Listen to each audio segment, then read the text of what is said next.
Hello everyone and welcome back to the Lewa Show. I am your host, Lewa KANAH, and we're here in the beautiful Gateway Hotel by the poolside with my friends. How are you guys? Good, how are you? Right. I'll let you guys introduce yourselves, starting from here. My name is Anslom. I'm a singer-songwriter. I love reggae music there. Reggae. My name is Jeffrey Feeger. I'm a contemporary artist. I'm well known for my paintings. And I'm Micah Trostle, and I'm a videographer that grew up here in Papua New Guinea since I was 23 months old. And I love taking videos and promoting Papua New Guinea to an international level. Fantastic. It's so lovely to have you all here, and also a big shout out to our host venue, the Gateway Hotel, which is part of the Coral Sea Group, because this is just so beautiful, isn't it? Yeah? Beautiful. And we've got good coffee, everyone's cups are full. Yes. Because we've got some hard questions today. Now, I brought you guys here for a reason. It's pretty strategic why I bring guests on here. But I think you would have known now the entertainment industry, entertainment slash music slash the artist, videography. I think all of that is an emerging industry for our country. So I wanted to talk about your success stories, and then I wanted to talk about what your challenges were, because we need to be real about it. It's not easy here to start anything really, but in terms of how far you've come along. So I might just start with you, Anslom, if you don't mind. How did you decide to embark on this, and then how have you used that to promote Papua New Guinea abroad? Yes, I've been an artist like a musical artist for 2 decades now.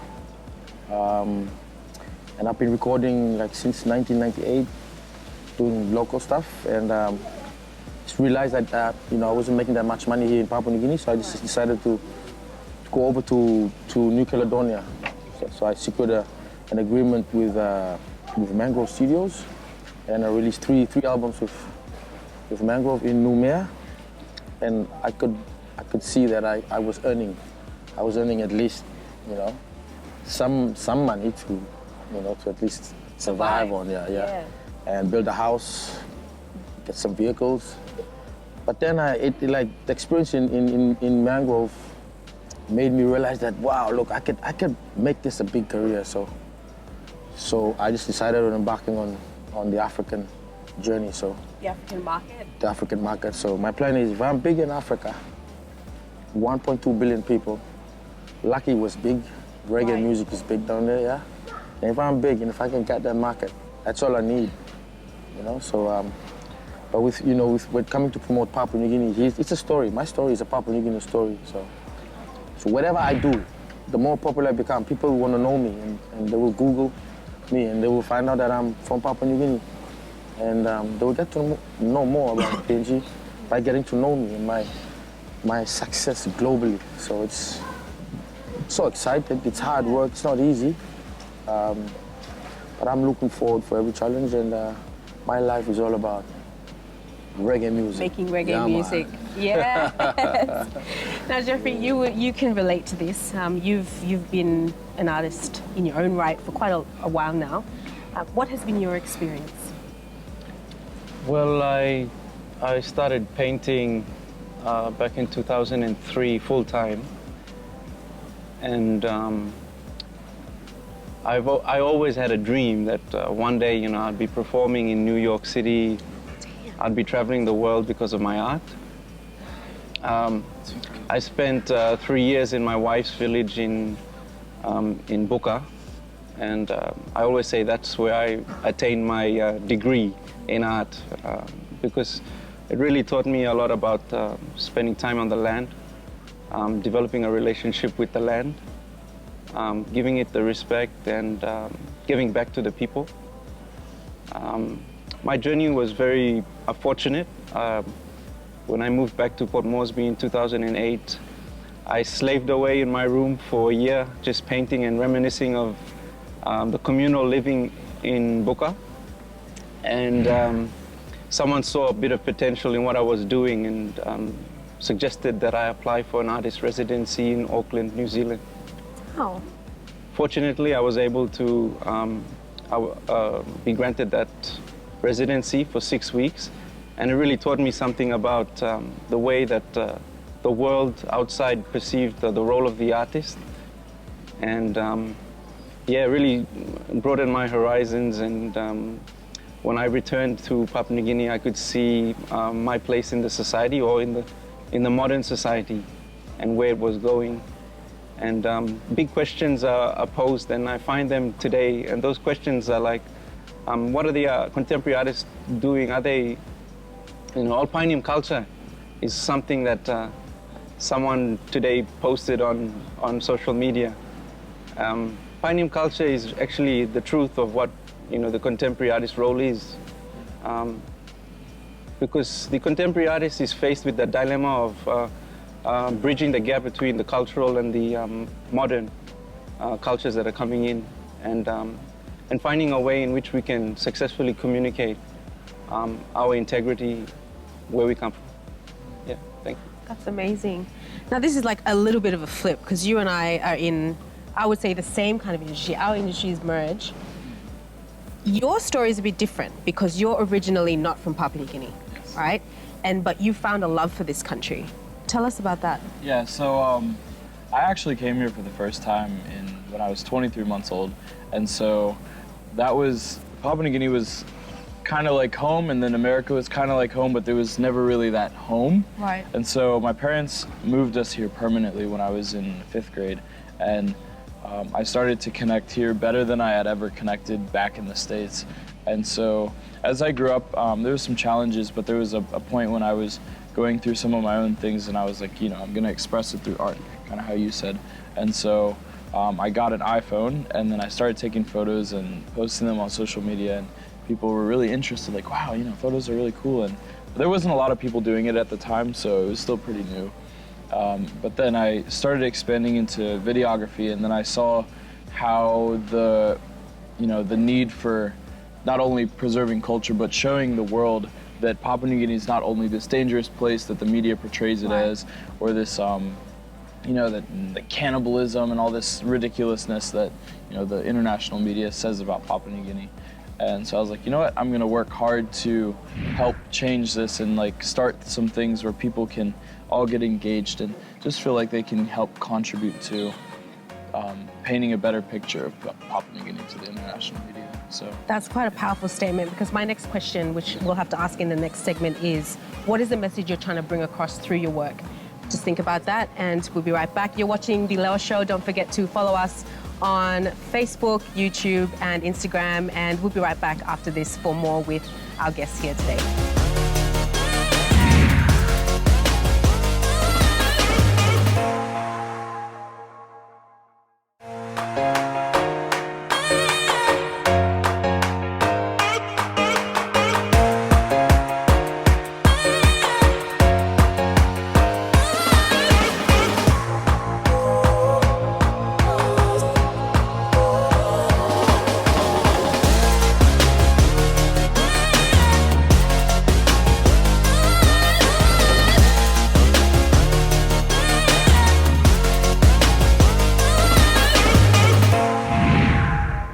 Everybody, you're watching The Lewa Show, and I've got these fabulous people here. I feel a little outnumbered actually, because I'm the only female, but anyway, we'll have to talk to the producer about what happened there. What I wanted to know, finishing off from our earlier conversation, was what is your actual message you're trying to get out through your work? Because you're all renowned, you're all known, you've got hundreds and thousands of followers, guys. Their tags will be listed here. Check them out on Facebook and Instagram and YouTube if you want to know more about them. So we'll start with you, Micah. What is the message? You're from the United States. You're Papua New Guinean at heart. People are going to be like, what is he trying to do, right? So what is your message to the world? Yeah, it's kind of interesting you say, what is he trying to do? Well, growing up in here and feeling the connection is just like, this is home for me, and this is home more than anywhere else will ever be. But one thing that's interesting about growing up in a multicultural community, not only up in the Highlands, but even going back to the States, is just having friends that are like, oh, where's Papua New Guinea? And other friends that are like, oh, that's in Africa, right? And so I'm sure you've probably gotten that a lot. And so, but it's just like, no, Papua New Guinea's in the Pacific. It's this beautiful place. And they're like, oh, okay. But part of my passion is not only for people to see Papua New Guinea as this beautiful place, but people to know about Papua New Guinea, because there's so much potential here with tourism and culture.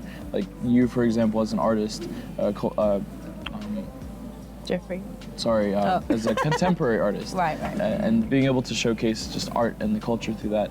And there's so many opportunities to show that, and I feel that right now Papua New Guinea is such a unknown place in the world, and it's huge compared to the other Pacific islands. But you look at like Tonga and Samoa and Fiji, and the very, very small places, but the world knows about them. But then there's Papua New Guinea, and it's like, you know, it's still got that gem to it because it's not known. But one of my missions is to be able to make videos like recently the 360 project, and just seeing it get already 270,000 views in 3 days is incredible. 270,000 views? Yep.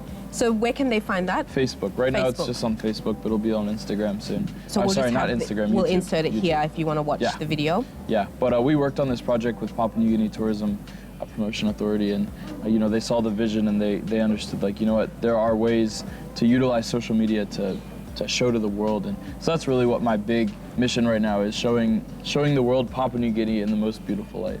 That's beautiful. So which one of you wants to spin off that? Well, with me, with the music that with reggae music, you know, it's all about the messages, about positive messages that I want to You're singing bring. with purpose, right? Yeah, I remember you said last time you don't really get much satisfaction about singing about women, girls. So like, well, I'm not saying it's wrong to sing about women, but I mean, if you keep on singing about women and you go play live, you know, like you don't have a sense of accomplishment or something like that. You know, like I'd rather stay up on stage and sing about something that has substance, that I can preach. It's like I'm preaching to the people. I'm giving the message to the mass to say, look, this is the way I reckon we should do, you know, in the song. So if you download the album, it's online. It's on iTunes, Spotify, all the major digital platforms. I've downloaded it. Did you guys? I've downloaded it. Yeah, on I was actually Spotify. listening to it last night. No joke. While you were speaking, I was on Spotify following you. So you go Anslom, Love Me Again, 11 wonderful tracks. There's a song about getting married. It's getting married it's a message about, you know, as parents with teenage daughters, we can't be overprotective. Correct. Or we can't be underprotective. There's a song about the refugees, the plight of you know, the refugees around the world. There's a song about God's love, praise Jah. See, even if you're a bad person, God still loves you. You know, so you know we all have a purpose in life, and according to the big man above, it's the purpose is for the good. You know, so it's just that, you know, we have to find our place in life. You know, and so my message is in the music is. You know, it differs. All good something is making like country, not all good in country. At the same time, I'm happy to promote Papua New Guinea. You know, I believe this is going to be very big. You know, and congratulations, by the way. Thank you so much. If you don't know, you need to do some research, because the company that signed Anslom is quite huge. It's a big deal, and I think you should be congratulated. So from us here at the Lewa Show, congratulations. Thank you so much. Yeah. It's hard work. Yes. I'm telling you, it's very hard work, but I praise God, and I want to thank all the individuals who've helped, like TPA, PNG TPA. Thank you so much. NCDC, the Honorable Governor, Paco, thank you so much. And also Spider Tracks and NOK for the support, you know. Thank you so much, NOK. So, Jeffrey, we're going to have to come into the next segment, because I actually have another question for you, Anslom, and Micah. Together we can discuss. You're watching the Lewa Show. Don't go away. We've got more coming up after this.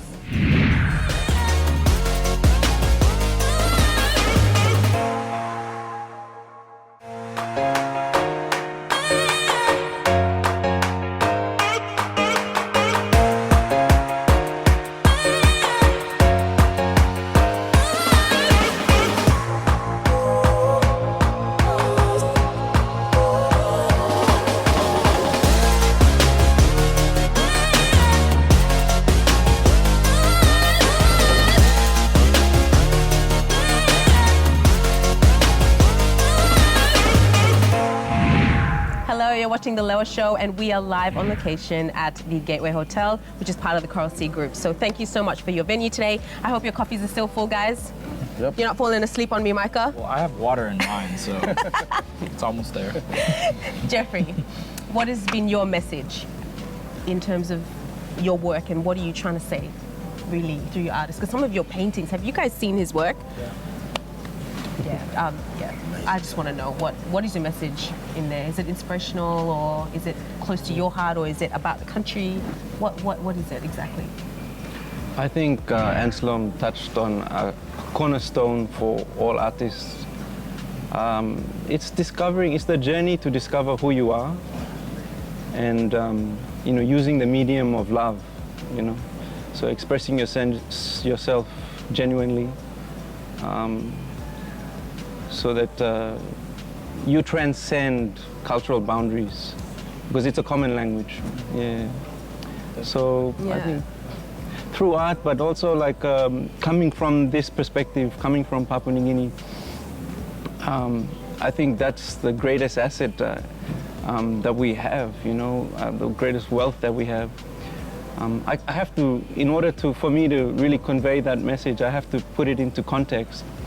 Like today, when we look at the planet, we've got global warming as a major issue. Mm-hmm. We've kind of lost our way as a human civilization. The Melanesian culture itself, it dates back to 50,000 years, 50,000 years compared to the past 5,000 years can't compare. What we have and our ways are really the wealth of the planet.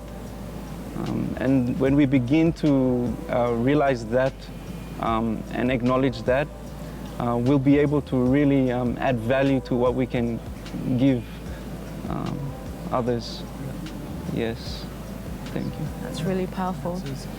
So, quick question to discuss, because I could go on, and I did ask this at the last summit. I'm going to ask it again. How do you guys combat your haters? People, now, when I say haters, it's not people that give you constructive criticism. It's the ones that are just there to try to destroy you. And all of us here, I've done my research, have been victim to this individually. So, I just want to know how you handle that. For me, I just don't reply. Think what you want to think. You know what I mean? It won't hurt me. Haters are gonna hate. It's gonna happen. Yeah, they're gonna spoil me. They're gonna say anything. I won't reply. I just stay and just keep on doing what I love doing better. And as long as I know I'm right, and God's with me, Right. Yeah. So. Well, I'm interested to know you as an artist. What kind of hate do you get? Yeah, that's right. I think it's inevitable. It's part of the journey. It's also part of learning and reflecting. It's oftentimes, when something unfortunate may occur, it's often a time for you to reflect also on your own journey. Also, always bring it back to yourself. There's no point in reacting, because So is it usually like an attack on your work? What kind of attacks? Like for you with your videography, that was just like plain side, you'll get comments. For me with the show and being a public figure, we get criticized all the time. But and with your music, right? Someone might say... For me, it makes me strong. Yeah. It makes me strong, but it's good it happens, Yeah. It keeps me in line as well. Yeah. It's just like... So Jeffrey, what actually could happen in terms of an artist, like painting something? Other than them not buying a painting, right? Artists, artists are wise people, and they have to look internally. They have to look within to find answers. They can't find it looking out. So, a lot of introspection, Okay. Does that answer your question? Yeah. So like maybe other artists, for example, trying to go at you in competition. See, that's an important thing to and our journey forward. I mean, these are challenges that we have to learn to overcome, and that really requires us to speak with a more universal language, and the medium of art, because it's not necessarily confrontational or aggressive. So you're not using guns or fists to communicate your message, but you're using a source of intelligence. And that really goes and says a lot, you know. So like through your music, you're singing a song. The music, it's everywhere, Yeah. world over. Right. Yeah. Internationally, locally. Man, you can think you're big overseas, man, but there's gonna be. It doesn't matter what you do, somebody will always find something now. to come at you about. Yeah, no. See, you both have had a lot of experience. We probably could say that we're new to this industry. How did you overcome the initial contact with negative criticism for you? It didn't really become negative until I shouldn't say I got bigger, but until the work started getting out more.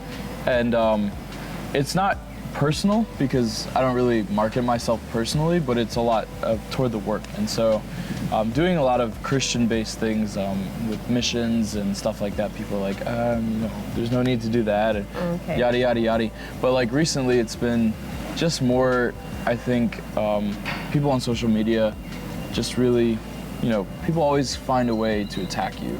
And I find it funny because people will say things on a screen that they'll never say to your face. And even if they had the opportunity to say it to your face, they would never do that.